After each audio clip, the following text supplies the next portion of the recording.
तो बच्चों, आपने युगवाणी शिवमंगल सिंह सुमन जी की जो रचना है उसका 2 भाग है, पार्ट फर्स्ट और पार्ट सेकंड आपने देखा और आपको समझ में आया। ठीक, अब इसके बाद हम उसी को अभी जो बचा हुआ भाग है आगे कंटिन्यू उसको कर रहे हैं। तो अब देखते हैं उसी के आगे, और उम्मीद करता हूं कि आपने इसके पहले जितना पढ़ा होगा आपको अच्छे से समझ में आया होगा। ठीक, और जिस भी बच्चे को एक बार में ना समझ में आए वो वीडियो को दोबारा भी चला के देख सकता है। ठीक, ताकि उसको अच्छे से समझ में आ जाए, और समझने के बाद आप उसकी व्याख्या उसका भाव खुद स्वयं से लिखेंगे तो वो आपके लिए और अच्छा होगा। ठीक, तो देखते हैं। मैं देख रहा हूँ तुम इनको फिर भूल चले, बातों बातों में हमें बहुत बहलाते हो, बेबसी चीखती जब बच्चों की लाशों पर, उसको आज़ादी की प्रतिध्वनि बतलाते हो।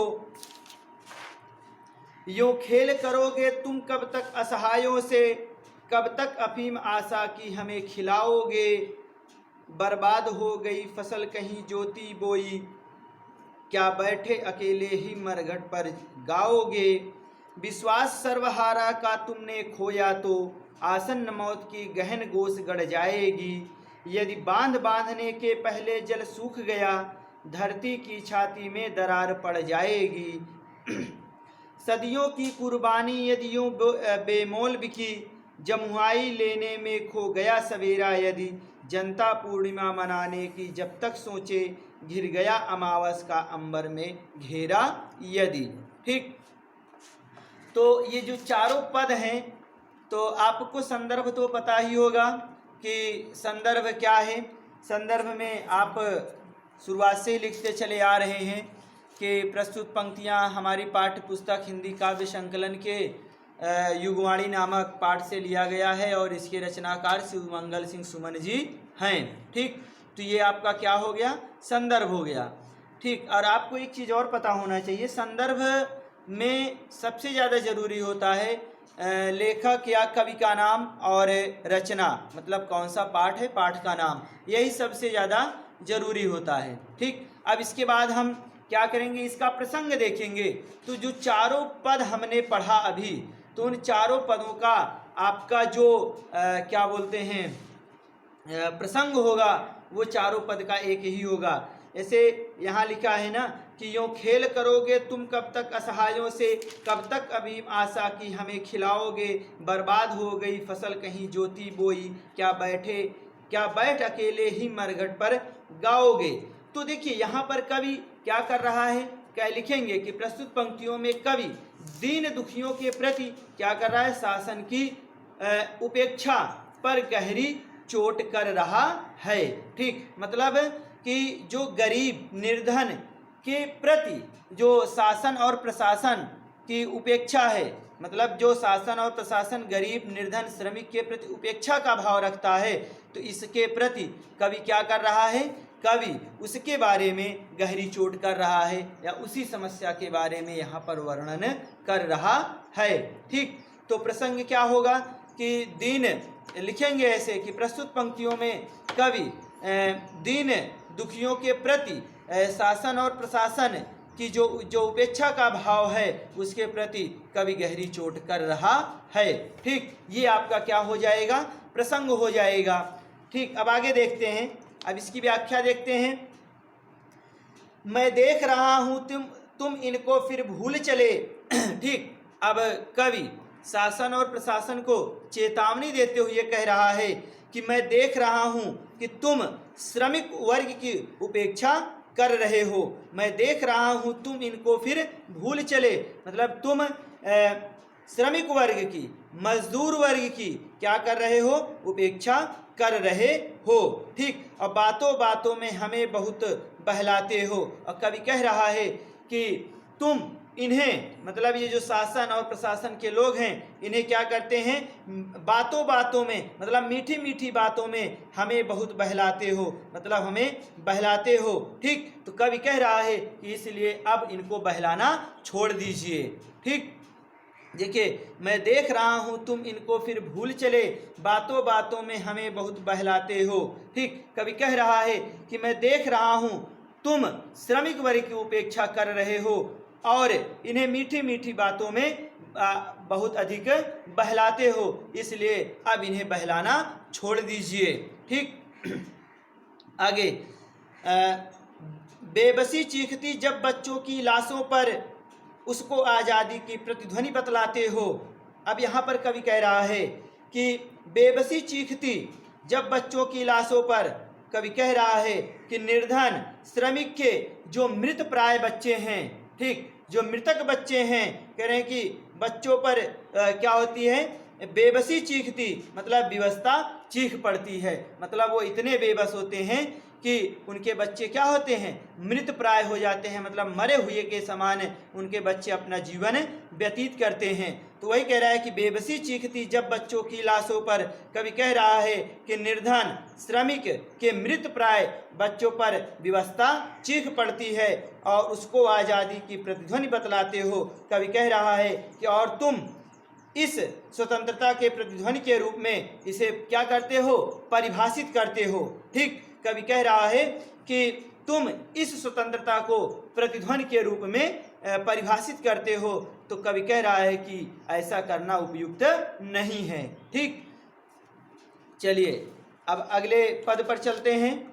अगला है, यूं खेल करोगे तुम कब तक असहायों से, कब तक अफीम आशा की हमें खिलाओगे, बर्बाद हो गई फसल कहीं ज्योति बोई, क्या बैठ अकेले ही मरघट पर गाओगे। ठीक, अब देखिए यहाँ पर भी कवि क्या कर रहा है, शासक वर्ग प्रशासन वर्ग को चेतावनी देते हुए कवि कह रहा है और पूंजीपति वर्ग को भी यहाँ पर कवि क्या कर रहा है, चेतावनी देते हुए कह रहा है कि यदि तुम असहायों, जो असहाय निर्धन लोग हैं, यदि उनकी समस्याओं का समाधान नहीं करोगे, यदि उनकी उपेक्षा ही करोगे तो क्या होगा। ठीक, उनकी भावनाओं के साथ यदि खिलवाड़ करोगे, मतलब यूँ खेल करोगे तुम कब तक असहायों से। ठीक, कवि कह रहा है कि शासक एवं पूंजीपति वर्ग को चेतावनी देते हुए कवि कह रहा है कि यदि तुम असहायों की समस्याओं का समाधान करने की अपेक्षा इनके साथ खिलवाड़ करोगे तो क्या होगा, ये ठीक नहीं होगा। कब तक अफीम आशा की हमें खिलाओगे। कवि कह रहा है कि बहुत समय बीत गया, बहुत वर्ष बीत गए, जो गरीब व्यक्ति है, ठीक, कह रहे हैं कि जो गरीब व्यक्ति है उसे आशा रूपी अफीम खिला खिला कर कब तक सुलाते रहोगे, उसे कब तक संतोष देते रहोगे। ठीक, कब तक अफीम आशा की हमें खिलाओगे। कवि कह रहा है कि बहुत लंबा समय बीत गया, बहुत अधिक समय बीत गया। ठीक, और कब तक गरीब व्यक्तियों को आशा रूपी अफीम खिला खिला कर उन्हें संतोष देते रहोगे, उन्हें सुलाते रहोगे। बर्बाद हो गई फसल कहीं ज्योति बोई। कवि कह रहा है कि तुम इसको भी याद करो। किसको कवि कह रहा है, शासक और पूंजीपति वर्ग को कवि चेतावनी देते हुए कह रहा है कि बर्बाद हो गई फसल कहीं ज्योति बोई।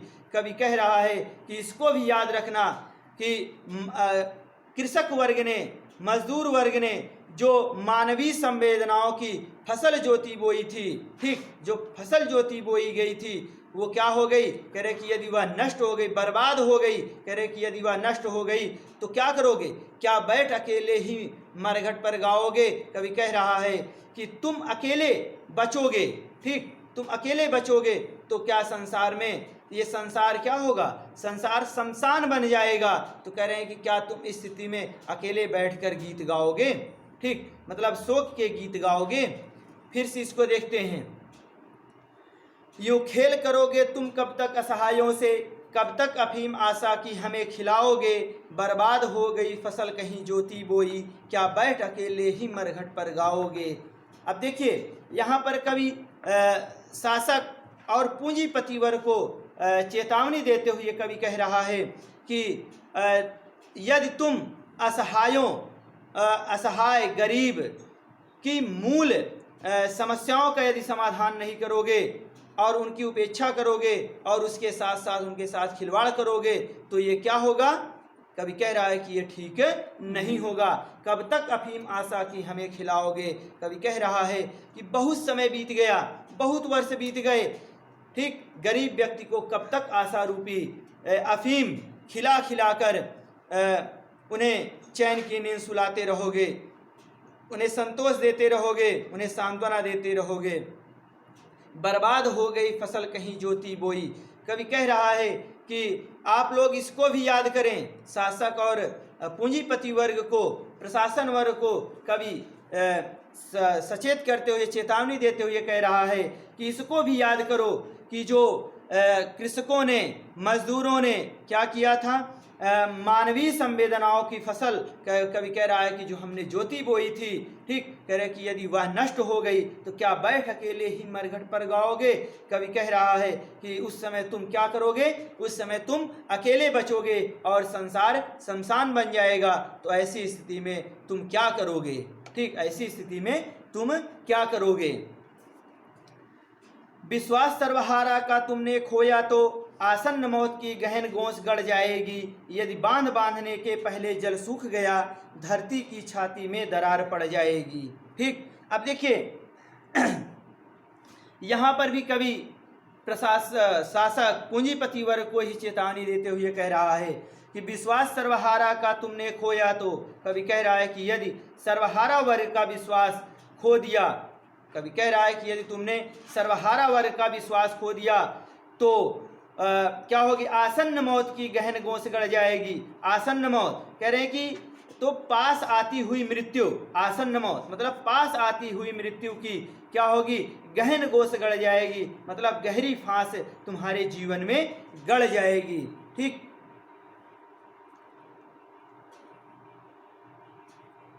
फिर से, विश्वास सर्वहारा का तुमने खोया तो आसन्न मौत की गहन गोंस गड़ जाएगी। अब देखिए यहाँ सर्वहारा कहने का क्या मतलब है? सर्वहारा कहने का मतलब है श्रमिक, मजदूर, निर्धन।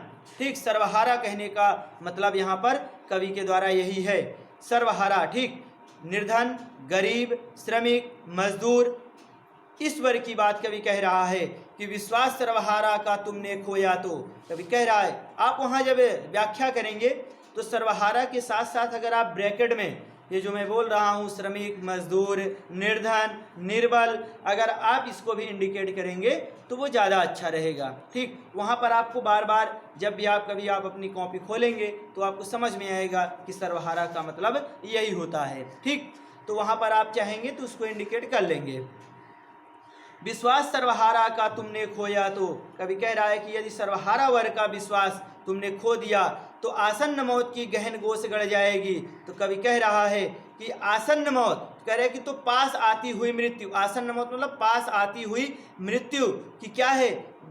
गहन, गहन मतलब होता है गहरी, गोंस गड़ जाएगी मतलब फांस क्या होगी? तुम्हारे जीवन में गड़ जाएगी। तो कवि कह रहा है यहाँ पर कि जो गरीब वर्ग है, जो निर्धन वर्ग है, कह रहे हैं कि यह क्या किया है? यह बहुत ही मुश्किल से जागा है, मतलब बहुत मुश्किल से इसके अंदर चेतना आई है। तो इसकी जागृति की हमें क्या करना चाहिए? स्वागत करना चाहिए, बल्कि उसको दबाना नहीं चाहिए। ठीक, इसकी बात यहाँ पर कवि कह रहा है कि विश्वास सर्वहारा का तुमने खोया तो आसन्न मौत की गहन गोंस गड़ जाएगी। ठीक, तो यहाँ पर कवि के कहने का मतलब यही है, कवि कह रहा है यदि सर्वहारा वर्ग का विश्वास तुमने खो दिया तो पास आती हुई मौत या मृत्यु की जो गहरी फांस है वो तुम्हारे जीवन में गड़ जाएगी। और ऐसी बात कवि क्यों कह रहा है? क्योंकि कवि कह रहा है, कवि कहना चाहता है यहाँ पर कि जो गरीब वर्ग है, जो निर्धन वर्ग है, जो मजदूर वर्ग है, यह बड़ी मुश्किल से क्या हुआ है? इसके अंदर चेतना आई है, यह जागृत हुआ है, इसके अंदर सोचने समझने की क्षमता आई है। तो इसकी जो जागृति है, इस जागृति का हमें क्या करना चाहिए? स्वागत करना चाहिए। वही कवि कह रहा है, शासक और प्रशासक वर्ग को, पूंजीपति वर्ग को संबोधित करते हुए कह रहा है कि उनकी इस जागृति का स्वागत करो। अब उसके बारे में किस तरीके से स्वागत करना है उसके बारे में यहाँ कवि आगे की 2 लाइन में बता रहा है कि यदि बांध बांधने के पहले जल सूख गया, धरती की छाती में दरार पड़ जाएगी। ठीक, कवि कह रहा है कि यदि बांध बांधने के पहले जल सूख गया, ठीक, कह रहे हैं कि यदि बांधने के पहले ही, पूर्व ही क्या हो गया, पहले ही पानी सूख जाए, तब क्या होता है, धरती की छाती में दरार पड़ जाएगी। तब क्या होगी, धरती की छाती में, पृथ्वी में दरार पड़ जाएगी। और कवि कह रहा है कि बांध क्या होता है, बांध इसीलिए बनाया जाता है ताकि उसमें क्या हो सके, ताकि उसमें पानी इकट्ठा हो सके, पानी इकट्ठा रहे। और कवि कह रहा है कि यदि पानी सूख गया तो फिर बांध का क्या औचित्य होगा। ठीक, कवि कह रहा है कि यदि बांध टूट गया तो उस पानी का उस बांध का, यदि पानी सूख गया तो उस बांध का क्या औचित्य है। तो कवि कह रहा है कि अभी समय है। ठीक, यहाँ बांध के माध्यम से कवि बता रहा है, पानी और बांध के माध्यम से, कि अभी समय है। ठीक, यदि बांध बांधने के पहले जल सूख गया, धरती की छाती में दरार पड़ जाएगी। ठीक, तो कवि कह रहा है कि अभी समय है, अभी जाग जाओ, और जो निर्धन व्यक्ति हैं, जो मजदूर व्यक्ति हैं, क्या करिए, उनका अधिकार उन्हें वापस कर दीजिए। इसलिए कवि कह रहा है कि यहाँ पर अब मजदूर वर्ग क्या हो गया है, जागृत हो गया है। ठीक, इसलिए उनकी जागृति का स्वागत करो, उनको उनका अधिकार वापस कर दो, उनको उनका अधिकार सौंप दो। ठीक, फिर से इसको देख लेते हैं। विश्वास सर्वहारा का तुमने खोया तो आसन्न मौत की गहन गोंस गड़ जाएगी। यदि बांध बांधने के पहले जल सूख गया, धरती की छाती में दरार पड़ जाएगी। ठीक, अब देखिए यहाँ पर कवि कह रहा है कि शासक वर्ग और पूंजीपति वर्ग को संबोधित करते हुए, चेतावनी देते हुए कवि कह रहा है कि यदि सर्वहारा वर्ग अर्थात मजदूर, श्रमिक, निर्धन, निर्बल वर्ग की यदि विश्वास खो दिए, विश्वास सर्वहारा का तुमने खोया तो, यदि विश्वास खो दिए तो आसन्न मौत की गहन गोस गड़ जाएगी। कवि कह रहा है कि पास आती हुई मृत्यु की गहरी फांस में तुम्हारा जीवन गड़ जाएगा। ठीक, तुम्हारे जीवन में क्या होगी, वो गहरी फांस गड़ जाएगी। और कवि कह रहा है कि जो निर्धन वर्ग है, जो श्रमिक वर्ग है, वो क्या है, वो बड़ी मुश्किल से जागा है, और उसकी जागृति का स्वागत करो। ठीक, यदि बांध बांधने के पहले जल सूख गया, धरती की छाती में दरार पड़ जाएगी। कवि कह रहा है कि यदि बांध बांधने के पहले जल सूख गया, कवि कह रहा है कि यदि बांध बांधने से पहले ही पानी सूख जाएगा तो धरती की छाती में क्या होगा, दरार पड़ जाएगी। तो कवि कह रहा है कि बांध इसीलिए बनाया जाता है ताकि उसमें पानी इकट्ठा रह सके, उसमें पानी इकट्ठा रहे। और कह रहा है कि यदि पानी सूख जाएगा तो फिर बांध बनाने का कोई औचित्य नहीं रहेगा। तो आगे यहाँ पर जो मूल भाव है, कवि वो ये कह रहा है कि अभी भी समय है, सजग हो जाओ, सचेत हो जाओ, और जो ये निर्धन श्रमिक वर्ग है, इनका अधिकार सौंप दो। ठीक, आगे, सदियों की कुर्बानी यदियों बेमोल बिकी, जमुआई लेने में खो गया सवेरा यदि, जनता पूर्णिमा मनाने की जब तक सोचे, गिर गया अमावस का अंबर में घेरा यदि। ठीक, अब देखिए यहाँ पर भी प्रसंग आपका वही रहेगा। कवि एक ही चर्चा कर रहा है, श्रमिक वर्ग, निर्धन वर्ग और निर्बल वर्ग के जो समस्याएं हैं उसी के बारे में कवि यहाँ पर भी वर्णन कर रहा है। कह रहा है कि सदियों की कुर्बानी यदियों बेमोल बिकी। कवि कह रहा है कि श्रमिक वर्ग के उत्थान के लिए, ठीक, सदियों की कुर्बानी, कवि कह रहा है कि जो श्रमिक वर्ग है, जो गरीब वर्ग है, उनके उत्थान के लिए सदियों की कुर्बानी, मतलब सदियों से चले आ रहे क्या हैं, जो चले आ रहे जो विचारों का आंदोलन है, यदि उसका सम्मान नहीं हुआ तो इनकी कुर्बानी क्या होगी, व्यर्थ चली जाएगी।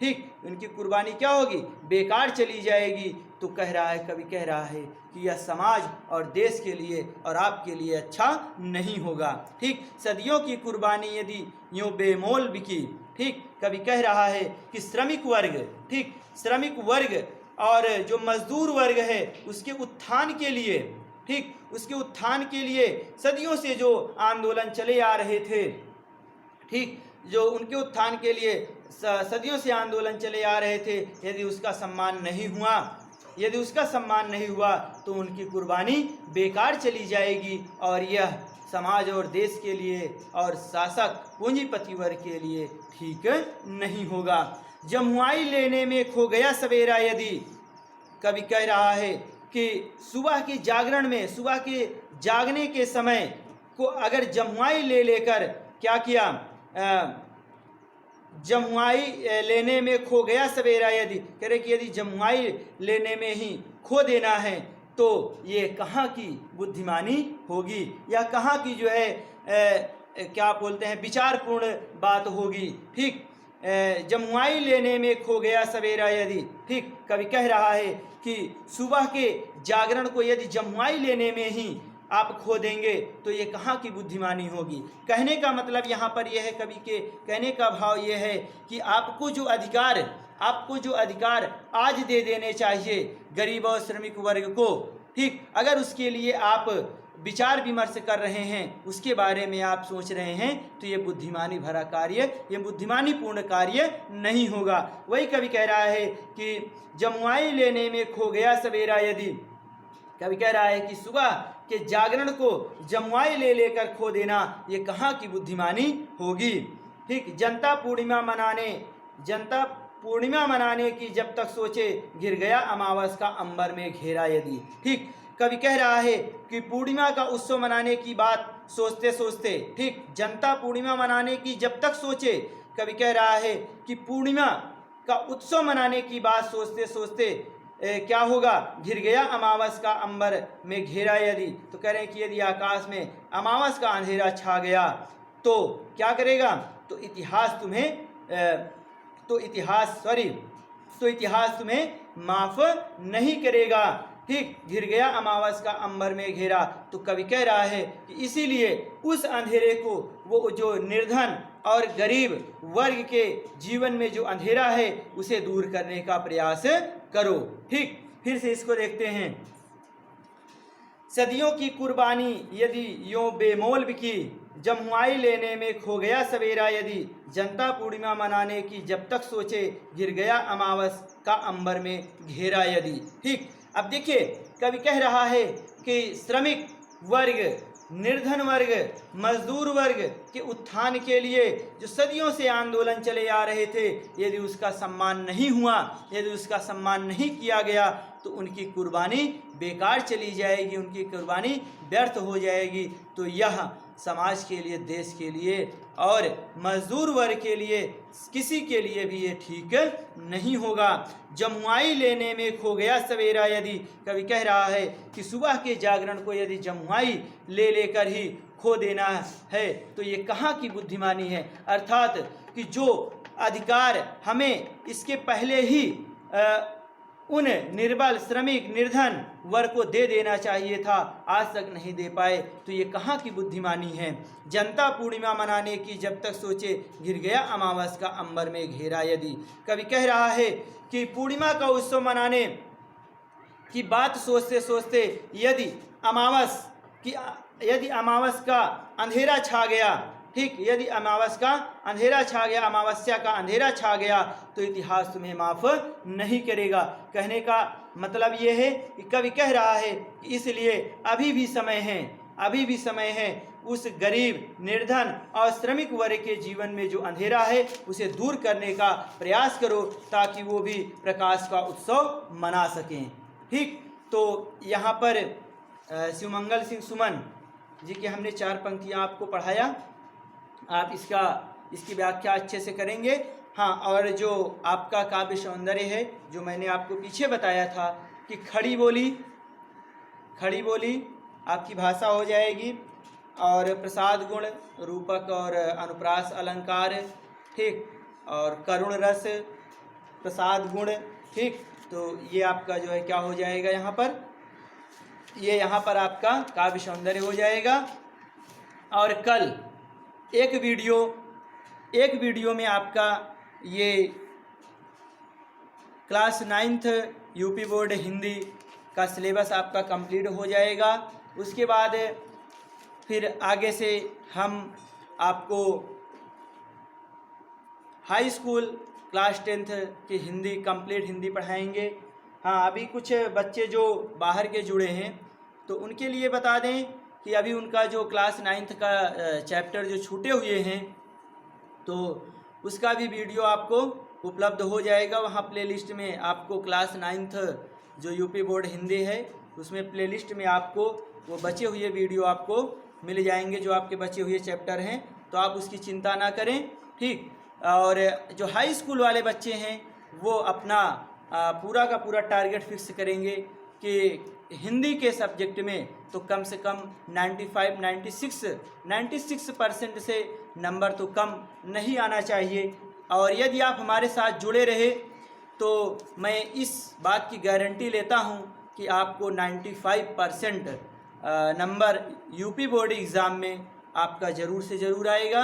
हाँ, आपको वर्तनी अपनी और राइटिंग पर विशेष ध्यान देना है, बाकी पूरी की पूरी तैयारी कराने की हमारी जिम्मेदारी है। आप हमारे साथ जुड़े रहेंगे तब, ठीक। तो अभी आप ये क्लास 9th का कल आपका कंप्लीट हो जाएगा एक वीडियो में, और उसके बाद फिर हम क्लास 10th का आगे कंटिन्यू करेंगे, ठीक।